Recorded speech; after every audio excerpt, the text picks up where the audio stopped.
What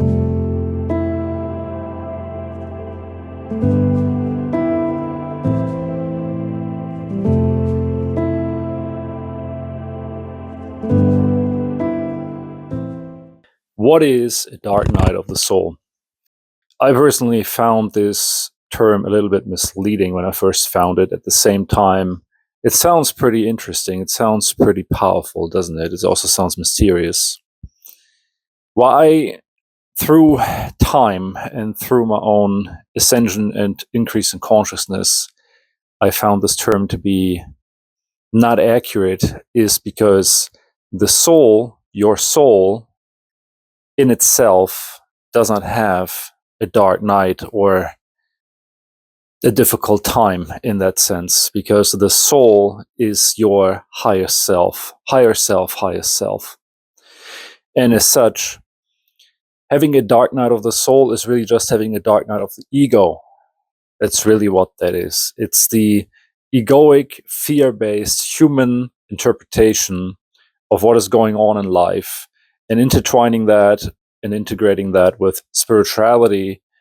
People have come to call it a dark night of the soul. However, your soul is pure light. Your soul is a six-dimensional being, a six-dimensional light form that does not exist in darkness, by definition of what I just said. Your ego, however, my ego used to be extremely fear-based. Your ego is fear-based. Everyone's ego is fear-based. The only way to change that is through ascension, is through an increase in consciousness, which leads to healing, which leads to enlightenment, which leads to, shall we just call it, an enlightened life. And an enlightened life, by definition, cannot be dark. So a dark night of the soul happens in various stages through an awakening process, through the acknowledgement of wherever one is on their path towards spirituality, towards finding out who they are, what they came here for, and what this funny game and difficult game that we play here on Earth is. A dark night of the soul is just an egoic, human, fear-based perspective on your spiritual path. It's a dark night of the ego that is disconnected from the soul. That's really what the term should be, at least in my opinion, based on my direct experience.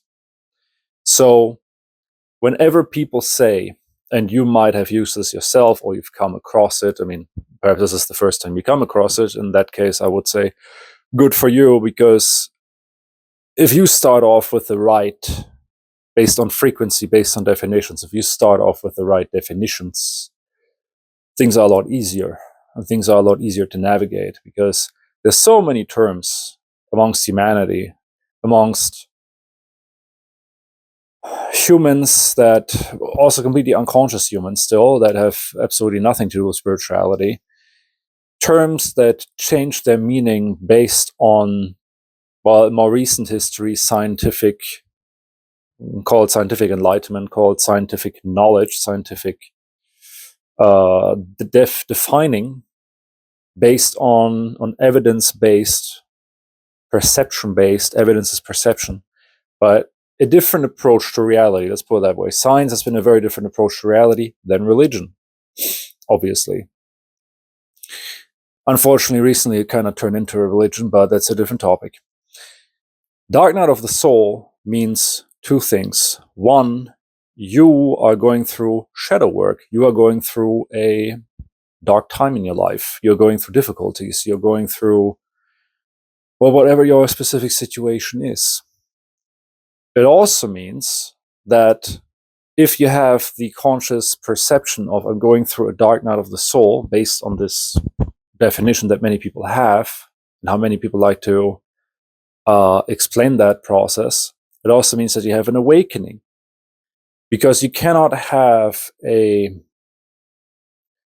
have a difficult time, especially not one that you consider to be integrated into your spiritual being, because why else talk about the soul, your soul, or the soul, as per the term. You cannot be talking about that without some sort of awareness that what you're going through right now is dark, is difficult, is challenging, is whatever. And so usually when people use this term, I found, like I said, I've never really used this term, but from observation of talking to people and throughout the years of observing how this term is used by people, they refer to an awakening, a mind opening and a heart opening to some degree that illuminates and that enlightens a shadow of theirs. And of course, a dark night of the soul, we can expand that beyond the individual experience. And I talk about 2020 and 2021 a lot, even though there's, of course, a lot to be said for the last few years. But 2020 was very much a collective dark night of the soul, based on that idea that the soul can have a dark night. It is, I would simply rephrase this whole thing, because it's very important that you understand that your soul is not some cowardly, fearful being that has no idea what it is, who it is, and so on. That's why this distinction between the ego and the soul is the same as to say heaven and hell, is the same as to say Lucifer and God, to speak a bit, to use some religious terms, is the same as to say good and bad. The ego, which in itself, of course, only means I, as per Greek wording, the ego is the identity. When your identity is disconnected from your soul, from who you truly are, then your ego lives in fear, simply because your idea of self, your identity, your ego, does not know who he or she is. If the ego would know, if your ego would know who he or she is, based on its soul identity, then there is no fear, or the fear that is there is extremely easy to work with, extremely easy to bring into light. And so it is, I cannot stress this enough. That's why I keep building on my website upon this, what I call it these days, a lexicon. I used to call it index, but I found it a bit misleading. A lexicon, a dictionary, definitions. There's a reason that words have definitions. There's also a reason that definitions and meanings of words have changed across time, through languages, through the end of a certain historic experience, be that the Roman Empire, the Greek Empire, and so on and so forth. And so calling your experience a dark night of the soul, I don't think that helps. What I think helps a lot is to rephrase and reframe that to, I am having a difficult time understanding what I'm currently going through, and it's time for me to do shadow work. It's time for me to go within and to illuminate that darkness. Let my soul illuminate the darkness. So I'm trying to think of a way to just poignantly, concisely give this a new term. Didn't really come prepared for that, but it's a dark night of the ego, and you have a light day of the soul. I don't know.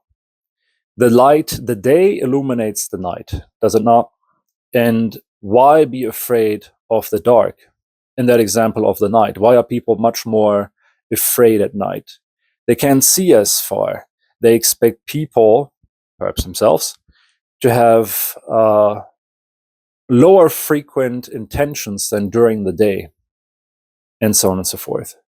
So, to keep this video on point, the dark night of the soul is a misnomer, is, in my opinion, not helpful at all.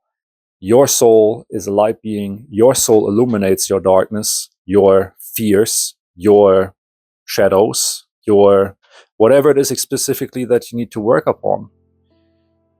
And your soul will guide you through that process to merge your current identity with it. That's the whole point of Ascension. That's literally another definition for Ascension, is to merge your current consciousness with your soul consciousness. That's why people on a huge spectrum of spiritual enlightenment, on a huge spectrum of finding along their spiritual journey, talk about the higher self. I call it the highest self, because there's a point where you max out your consciousness as an individual being, and then you become more one with the universe to a degree where you stop identifying as one.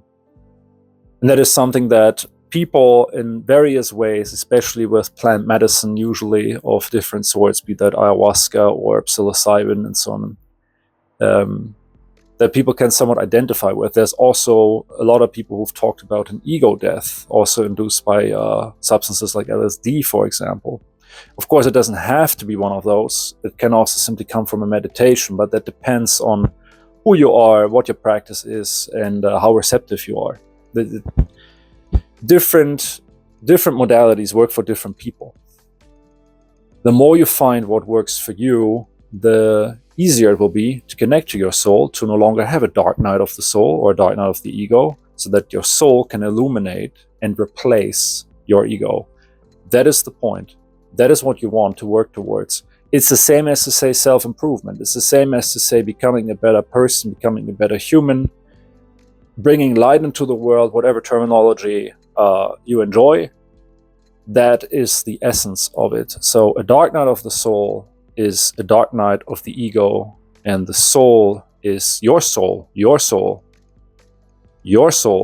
is trying to illuminate your fear. And all you have to do is to go with it and to surrender to it. By surrender, I do not mean cowardly submit to it. That's always what people misinterpret.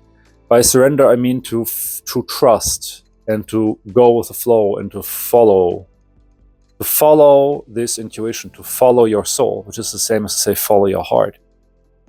Follow good thoughts, follow good feelings. That is intuition. Intuition is your best friend. The more conscious you become, the more powerful your intuition, the more accessible your intuition, until you get to that point where you can just easily access that. You have to work with what you have. And there's so many different ways to use your intuition to enlighten yourself, to not have a dark night of the soul.